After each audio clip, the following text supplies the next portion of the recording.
Welcome home to USA Global TV and Radio. Ours is a place where dreams take flight, voices are heard, and stories are shared. This is where cultures meet, connections are formed, and ideas are transformed into action. This is your destination for authentic storytelling, diverse perspectives, and meaningful conversations. We're where global stories unite and bridges are built beyond all borders. Discover our world of education, entertainment, hope, and inspiration. Together, we're building bridges worldwide. Subscribe to our USA Global TV channel and download our USA Global TV app. Be our guest or join our team. Visit usaglobaltv.com. With heartfelt thanks to our executive producer, Dr. Jacqueline Kerbeck, music scored by Yifei Tang from Cloud Road Music, creative direction by Paul Garcia, and I'm Al Cini, and I'm very proud to be part of the USA Global TV and Radio family. So join us here at USA Global TV and Radio. Make us your home for global connection. All rights reserved. This video and its contents are the exclusive property of USA Global TV and Radio. Unauthorized use, duplication, or redistribution in any form is strictly prohibited. Thank you for being a part of our global community. Let's inspire together. Hey everybody, welcome to You as a Whole, Body, Mind, and Soul. This is Justin Rigliani. I'm your host, as I am every week. It's good to have you here this week on a snowy Monday on the East Coast. Today we're going to talk about change. And we all have things we want to change, things that we wish were different, things that we wish we had a better understanding of. And wanting to change is one thing, and actually putting it into practice is the key. And we talk a lot about this in January with New Year's resolutions. And people talk about they want to get in better shape, or they want to start a business, or they want to write a book, whatever it is. And it's not easy to make changes. It really is difficult. And most people, and I've had this happen to me too, we lose our focus and then we wind up not following through with the things that we want to change. And one of the things I learned a long time ago was that to start a new habit, it takes 21 days. So if you could get 21 days in a row under your belt and you repeat the activity, whatever it is, whether it's going to the gym, whether it's eating better, not smoking, whether it's something that you want to do in business, or again, write a book, learn an instrument, learn a martial art, whatever it is, 21 days in a row is the key. You want to be able to get that under your belt. Once you do that, then it's going to be tough to break that habit. Actually, it becomes a habit that's really tough to break. And that's a good thing, because it's a good habit, unlike the bad habits that we have. Over the last, I guess, year plus, I've been going through a lot of changes and seeing things about myself that I did not like, things that I wanted to change. And I have done a lot of it. Not done yet. I don't think I'll ever be done. I think it's going to be something that goes on for the rest of my life. But I think everybody's a work in progress. I used to, going back to younger days, when I was in high school, it was so important to me to be bigger and stronger and not be the beanpole that I was. I was a tiny guy. I was pretty thin, probably weighed about 120 pounds in high school. By the time I graduated, I was like, I don't know, maybe 145. So certainly not big, but I wanted to change. I didn't like being scrawny. It just drove me crazy. And I wanted to make sure that wasn't going to stay that way. So I had to decide how important it was to me, how important it was to make that change to become more muscular. Now, of course, I didn't become a bodybuilder, but I was able to put on muscle and put on weight that I really wanted to do. It was important to me. So what I did was I saved up money and I went and I bought weights, a weight set and a bench. And so many people told me, especially older men, that friends, family members, things like that, that you won't do this for forever. This is going to be a fad. You're gonna do this for a while, and then you're gonna get tired of it. And I told myself that I was not going to allow that to happen, and I didn't. I went downstairs in the basement every day and worked out every day. And now, did I miss some? Sure, of course, that's okay. But for the most part, was I consistent? Absolutely. I really put in the time, put in the effort, and built myself up to something that I was proud of, something that I looked at and said, "Wow, how did I do this? You know, what was it inside me that made me do this?" And it was pure desire. That's really what it was. It was two things. One is wanting to be a certain size, and the other one is not wanting to be weak.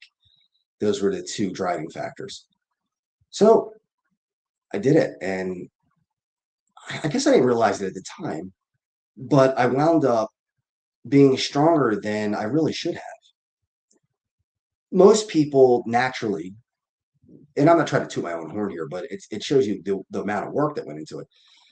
Most people naturally will never bench press 300 pounds. It just doesn't happen without either A, some sort of um, performance enhancing drugs, or B, a really uncommon drive to do it, a drive that is not what people would call normal. Where, and what I mean by that is the obsession part of it, where in order to get to that level, you don't have much of a choice. You either have to do it as hard as possible or not, and just live with the fact that you're not going to get there. And I did it. I got almost a 400-pound bench press. I leveled off at 385, never was able to push over 400. Don't know if I ever will now at 51 years old and with back damage from a car accident. Might not be in the cards, but I did it because I wanted to change. I did it because I didn't like where I was at that time, and I didn't want to be what I was at that time, and I changed it. I don't think I've always been that. Um, I don't know if I always had the drive to change everything in my life the way I did there. It seemed like the physical stuff was easier for me. I envisioned myself a lot being different, looking bigger. I envisioned that every set that I did, I was going to get just that much bigger, that much stronger. Even if I didn't see it right away, it was going to happen. Every set was just another one.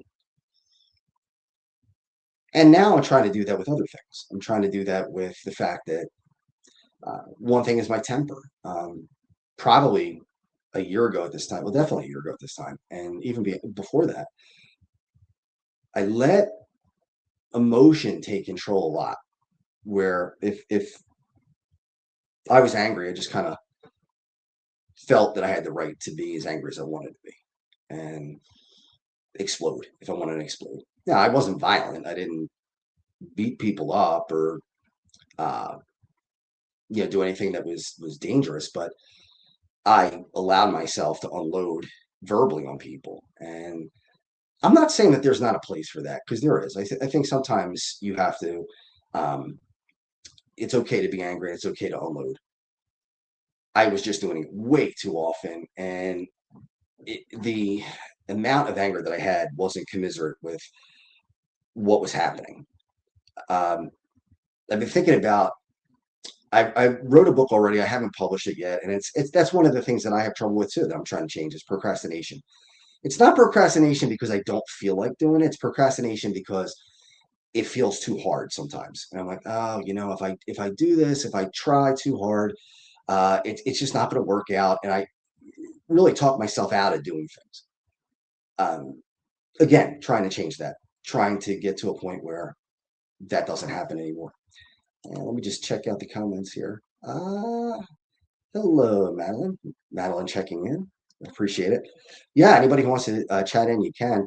Um, so yeah, there are things that I uh, want to do that I just sometimes am not able to do because I'm either afraid or it feels like it's too daunting to be able to do it. And I want that to change. I want that to be different. And I think it will be. It's just a matter of me pushing through again. Last year I've been very open about this. Last year at this time I was spiraling into a very severe depression, and quite frankly, I didn't even know if I wanted to be alive anymore. I was to the point where death seemed like it was going to be a release. Just get it over with. I remember crying and praying at night, to God, please stop my heart, let me go. I don't want to be here anymore. I remember saying things like, let somebody have it who wants it. And then by the time we got into the summertime and it was just so bad for so long, I was ready to make a change. And to do that, I knew I had to get some serious help. And one of those things was going to the psychiatric ward of a hospital in Bryn Mawr, Pennsylvania for 7 or 8 days and learn how to change, learn how to be better at resolving things in my own head and resolving things even that had to do with other people in a more constructive way. Now, I'm not perfect at it. People will say, well, did that change everything? No, it didn't change everything, but it's got me on the right path. There are going to be times where there are setbacks when you try to change, where you feel like I made this change, so I should never revert back to what I was before, that there's never going to be a time where I slip back. And a lot of times when I would slip back, whether it was physically, mentally, spiritually, whatever it was, I felt like I lost, so I gave up. And then it took a long time to try to get back in.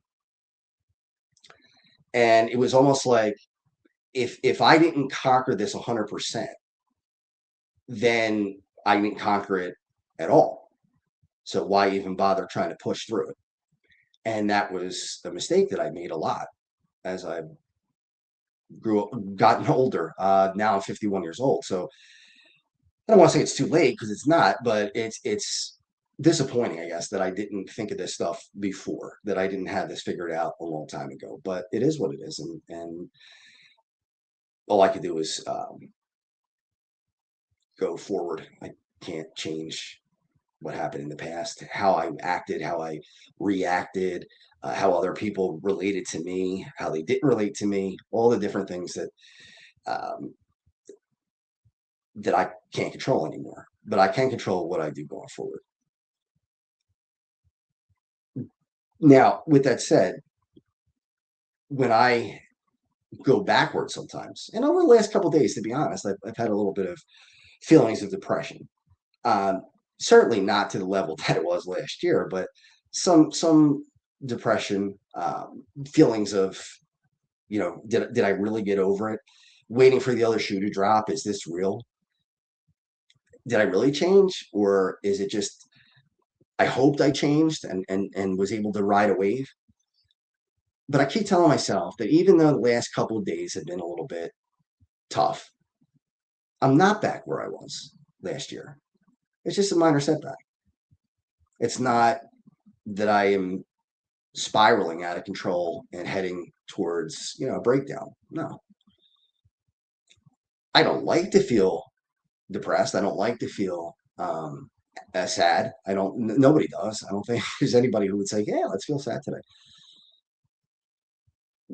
But I'm trying to remember that that doesn't take away from what I did last year to get myself better.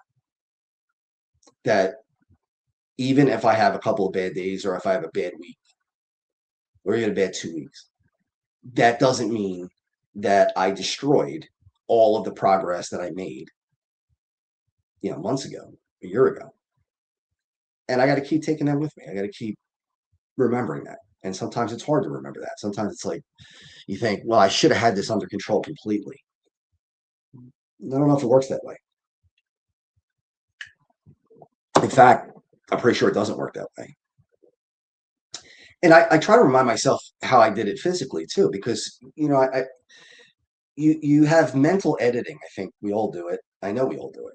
And mental editing is when you just remember the good stuff. You don't remember the horrible things or the terrible things or the things that were made you feel terrible. So in the gym, I would, especially early on, if I didn't progress right away, I would get angry with myself because there was progression, and then you plateau a little bit. And then it takes a little while to get through that plateau. Or sometimes you get a little weaker. So if you're, let's say when I was bench pressing 225 pounds, I might have been able to do it twice. I remember I did it 5 times, and then a week later, I only did it twice. And I remember being really angry with myself. Like, how do you go backwards?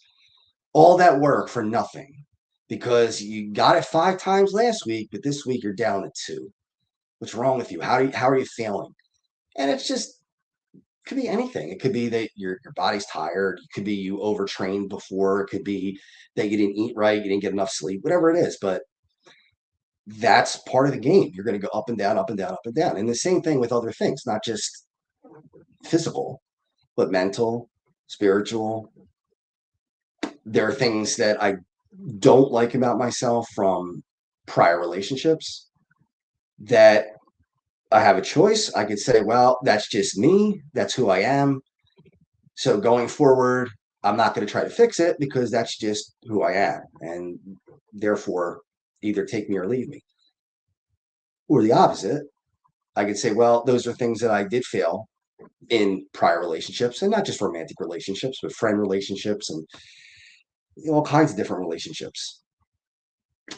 So I could say, that's just the way it was, and I'll always be that way. Or I could literally say, I'm going to change this. I'm not going to be what I was before going forward. That's all we can do. I don't have any other choices. Well, I do, I guess. I have a choice. I could stay where I was or not.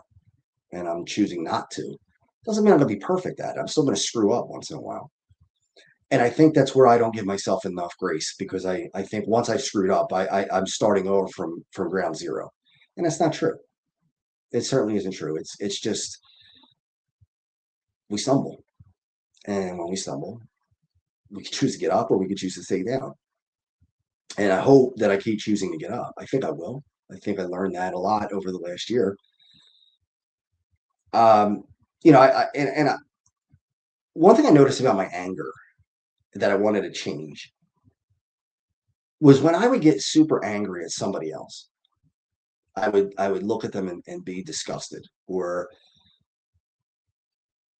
really feel like I don't want to use the word hate, but I really vehemently dislike them and just didn't want to be around them at all.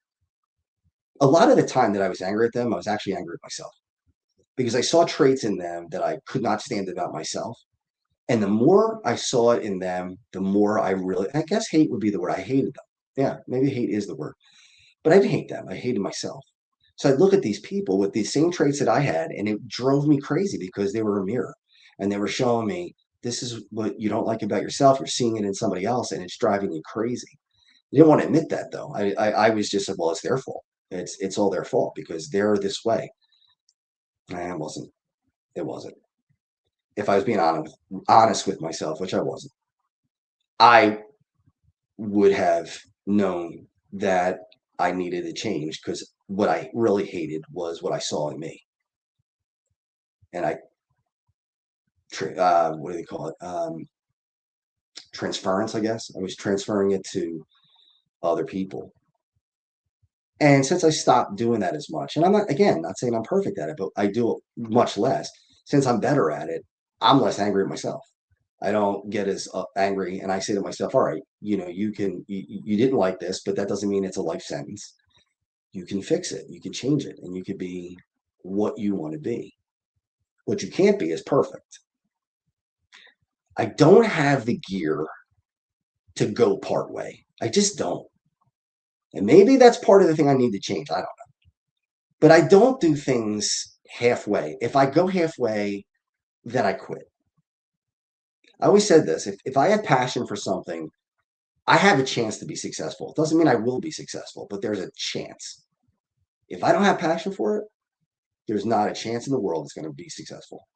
Can't happen because I just don't have the drive to do it then. Some people can turn it on, turn it off. I just don't have that switch.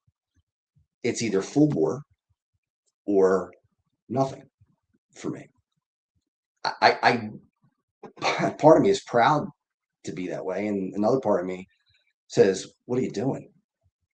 Why can't you do things and just do them because you like to do them, not because you have to excel at everything?" And it's tough. It's tough to stop doing that when that's ingrained in your head for a long time. And I don't know, maybe it'll change. I don't know. I get angry. Um, I grew up with people in South Philadelphia who are good people, but there's no way around it. There was racism in the city. When neighbors would say things that were openly racist. And I remember there was an interview with a guy that he was the father of an athlete. And the athlete got in trouble for pretty overt racist language and fighting with people and attacking them because he felt the racism and he felt it was just part of who he was. And when they interviewed the father said, "Well, if I had been in his position, I would have done the same thing." And I'm like, "Well, okay."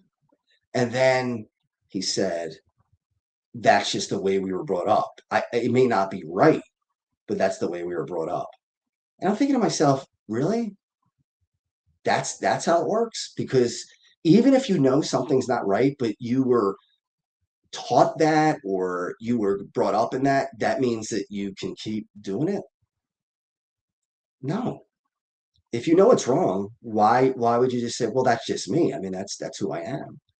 You know. All right, fine. I'm a little racist, but that's just who I am. I'm not gonna I can't change that. I've always been that way. Well, sure you can. Bruce Hornsby's song, that's just the way it is. That line, "Hey little boy, you can't go where the others go because you don't look like they do." And then, "Hey old man, how can you stand to think that way? Did you really think about it before you made the rules?" That's what Bruce Hornsby's talking about. Well, that's the way I was brought up. That's the way it is. I don't need to change because that's just whether it's right or wrong. That's who I am. I don't. You don't get a pass with that. You really don't. Whatever you believe. Well, maybe it's toughness. If somebody cuts me off in the car, I grew up learning that you don't let anybody take advantage of you. So you have the right to rip them out of the car and beat them up. Well, you don't. The law tells you that you don't. You're going to spend time in prison if you do it. You can't just say, "Well, yeah, but that's what I learned. That's me. That's how I was brought up. So if I was brought up that way, then I have the right to be who I am." Well, to some extent, you do have the right to be who you are, but then don't forget, people have the right to react to who you are. I don't have to be friendly with somebody who is racist. I don't. Or I could say, "Listen, if you're gonna act that way, I won't be here while you do it." I mean, if you think that you have the right to be that way, you can do what you want, but not if I'm here. If I'm here and you do it, I'm just going to leave. That's all. Can they change? Yeah, they can, but they got to be willing to change. It's not just good enough to say, "I know it's wrong, but that's just who I am." You say, "That's wrong. I've been like this for a long time, but what can I do to try to get out of it?" And again, I'm not saying that they're going to be perfect at it right away. If that's the issue, if racism is the issue, I'm not saying they're going to go from feeling racist tendencies and having racist tendencies to then all of a sudden not have any of them at all. It probably is a process where they little by little get better. Now, I'm not saying that's a great thing. It'd be nice if they could flip a switch, but let's be honest, people are human. They're not going to be able to just turn on and turn off things that were ingrained in them over time. but you don't get a pass. You don't get a chance to say, well, I'm going to be this way forever because that's just the way it was. No, I don't buy it. And I don't buy it for myself either. Whether, you know, if a friend, this has happened several times, if friends in the past would do something that was, not a stab in the back, I guess I would say something that I thought they should do to support me, or things that um, that happened that I thought shouldn't have happened. I felt like I was disrespected. I would kill the relationship. I would just say, all right, then this is it, done. The whole "you're dead to me" type of thing. And now I look back and I think, why was it that big of a deal? Why did it matter that much? Was it really them, or was it me? Did I feel disrespected to the point where the only way I could get respect was to make them pay? And one way to make them pay is to remove my friendship from them and just say, "Yeah, that's it. You're dead to me." Now, where do you draw the line between self-respect and not going over the line where you're so angry about everything that you destroy relationships that otherwise are good? I don't know. I don't know where that line is all the time. I'm trying to learn it. I'm trying to figure out where it is. If I get angry, I'm trying to reframe it. That's one of the things we learned in the hospital, to reframe things. I don't have to like what everybody does, but I also don't have to get to the point where it drives me crazy.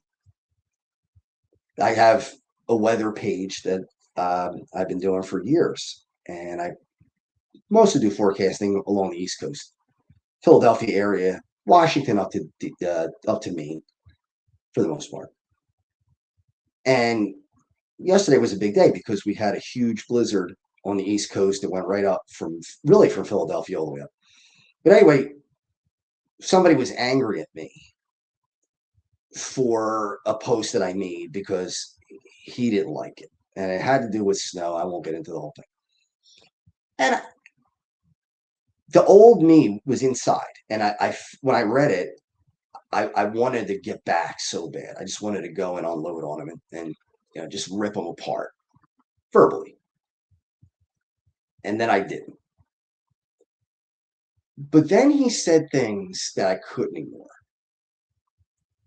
He was calling me names, but when he was doing it, which is fine, I don't care. It's not a big deal, but it is a big deal when he was saying things that were derogatory about special needs people. And he was calling me names that, you ride the short bus, and things that really annoyed me. And I shot a video, and I told the people who were following the page that if anybody does this, you're out, you're gone. I didn't curse, I didn't scream, I didn't yell, but I was very adamant and emphatic that you're not going to do it there. You're not on my page. Now, if you want to start your own page and you want to get a following and you want to say those things, I can't stop you. Nobody can stop you. But the fallout, you're not immune to that. It's funny when people say, it's my First Amendment right to say whatever I want. Okay, you have a First Amendment right to say what you want, but the First Amendment doesn't protect you from how people will react to what you say. So if you say something that is offensive, the First Amendment doesn't give you the right to say, well, everybody else can't be upset by it.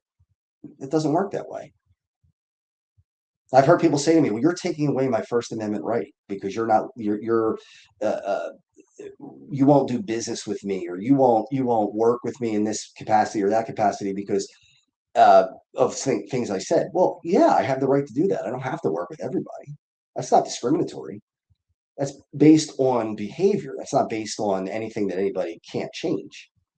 You can change your behavior. You can't change who you are, your sexual orientation, I mean, I guess you could change your religion, but you don't have to. I mean, that's your decision. You can't change your race. I'm Italian. I can never not be Italian. It's just, it is what it is. If people don't like Italians, then that's fine. But I don't have to be their friend, is what I'm getting at. They have the right to feel the way they feel, but I have the right to not want to be in their presence either. So we're trying to change the things that I really need to change. In business, I was terrible at sales. Never was able to feel comfortable to be able to say, this is what I have to offer you, and you should buy it because I can change your life. And when I say I can change your life, I can teach you skills that are very marketable, like teaching how to use computer programs, Word, Excel, PowerPoint, all these, which is used around the world, not just in corporate America, but all over the place. And soft skills, conflict management, time management, leadership. These are skills that you have to have.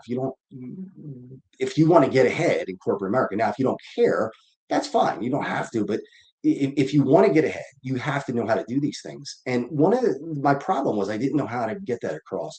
I always thought, oh, if I say those things, people are going to think I'm conceited, or they're going to think that, I want to be the hero, or in my head, I was already crafting what they were going to think about me if I tried to sell myself.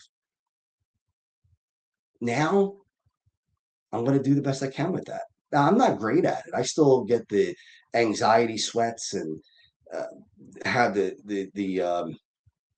my heart racing and my stomach churning whenever I get to a position where I have to try to sell something. Because in my mind, I think, how would I react to this? And a lot of times I'm like, oh, here goes another salesperson. So I have to change that. How do you change it? You just keep trying it. And you don't say, well, I failed last time, so next time is going to be another failure. No, it's just you swing the bat one more time.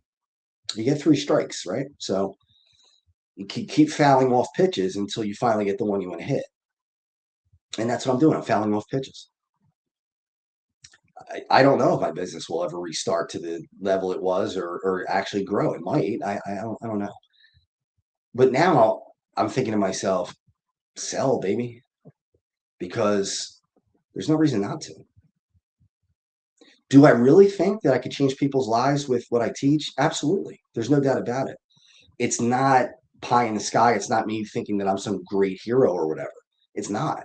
It actually is the fact that these are skills that people need in their lives. We talked about AI 2 weeks ago and how AI is changing things. And I'm hearing people all the time when I talk about training AI. I never want to learn that. I have no desire to learn that. Never going to be a part of AI. That's all stuff that doesn't mean anything to me. 30 years ago, in 1996, people were saying the same thing about email. Not going to need email. It's not necessary. We have snail mail. People just, I never want to get into that email thing. How many people have email today? Or I should say it backwards. How many people don't have email today? I'm talking about 2%, maybe 5% tops of people who don't have email. So 95 to 98% of people today have email. So obviously most of those people who had no desire to learn about the internet, no desire to learn about email, now it's a part of their everyday lives. Guess what? That's what AI is going to be. But yet, people don't see the value of it. So my change is trying to sell them on the idea, and it's not snake oil, sell them on the idea that you need this, because you do. So my change is pushing more and getting out of the comfort zone of saying, well, I don't want to talk about myself because it's too uncomfortable and I don't like it. It makes me feel too vulnerable, I guess. And then those folks who are saying, no, never, never, never, never, for AI, they got to decide whether they're going to change too. And are they going to say, well, look, this is what the world is now. And this is what I have to change to. We all have a choice. We could either do it or not do it. Now, what price will you pay? What's more costly? Is it more costly to stay put and stay the way you are? Or is it more costly to change? I think in a lot of cases, it's more costly to stay put and not change the way you are. And when I say costly, it's not just money, peace of mind, family time, relaxation time, you know, being successful in the things that you want to be successful in. Yeah, I would love to be successful in filmmaking, especially documentaries, but I have to get to that point first. I have to have money to do it. I need capital to get that done. And I know that. And the only way to do that is to make money through business. So I'm trying to change, trying to sell myself more. So like I said, a lot of the things that upset me the most in other people were the things that I saw in them that I hated about myself. And the more that I saw it, the more I hated them. But I really hated me. Looked at them and saw the mirror. Didn't want to admit it. Never would admit it. But that's what it is. And that's what it was. In order to change, I have to allow myself to know that it's going to take time to accept all the things about myself that I don't really love. Things about myself that make me feel uncomfortable, make me feel like I'm not as good of a person that I should be. The things that I feel selfish about, things that I feel guilty about. Guilt is a killer. It really is. I lived my whole life in guilt up until about 6 months ago through extensive therapy, extensive work on my part to not be completely consumed by guilt. It really does tear you apart. It is a strain on you in so many ways, especially mentally as a human being, and then also even physically. You'd be surprised how bad symptoms are of constant stress. Some people think mental illness or mental anguish is just mental. It's not. It's not. Not being able to sleep, not being able to motivate yourself to get up, go to the gym, those things. Now, I'm not saying that doesn't still happen where I feel like I don't want to do it, but I'm trying to push myself through when I have problems. And then other times I feel great. In all honesty, this is probably the best I felt in a very long time. But it was a process. It took a lot of work. And it took a lot of reminding myself that one slip up, two slip ups, three slip ups is not you're starting over at the gate. It's just you stumbled. You get up, you're going to push forward again. And hopefully, little by little, you're going to change the things that you want to change. I'm not unique.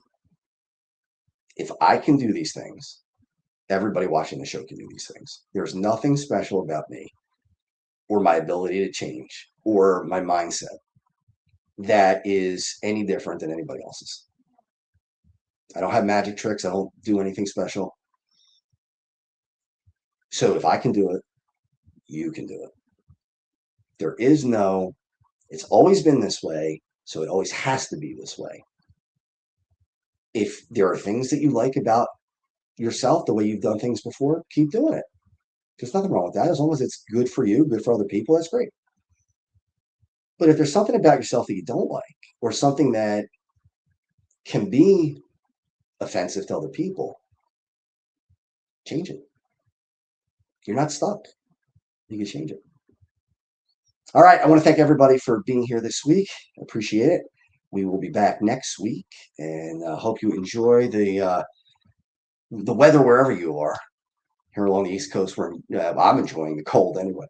But again, thank you so much for being here, for listening, and hope to see you next week. Bye, everybody. Thank you, viewers and listeners of USA Global TV and Radio, for joining us today. We're honoured to have your time and attention as part of our global community. At USA Global TV and Radio, we believe in the power of authentic conversations, meaningful connections, and creating a world of possibilities together. Want to be part of something bigger? Join our team of elevated listeners at usaglobaltv.com, a space where your voice matters and your ability to listen transforms relationships.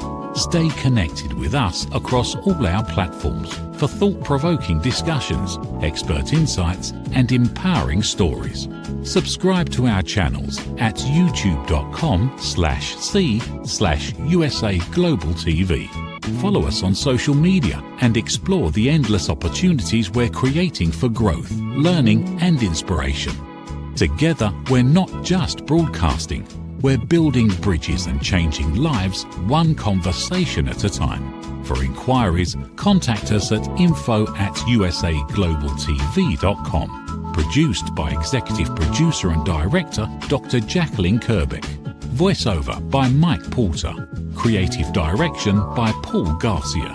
All rights reserved. Visit usaglobaltv.com to view our full terms and conditions.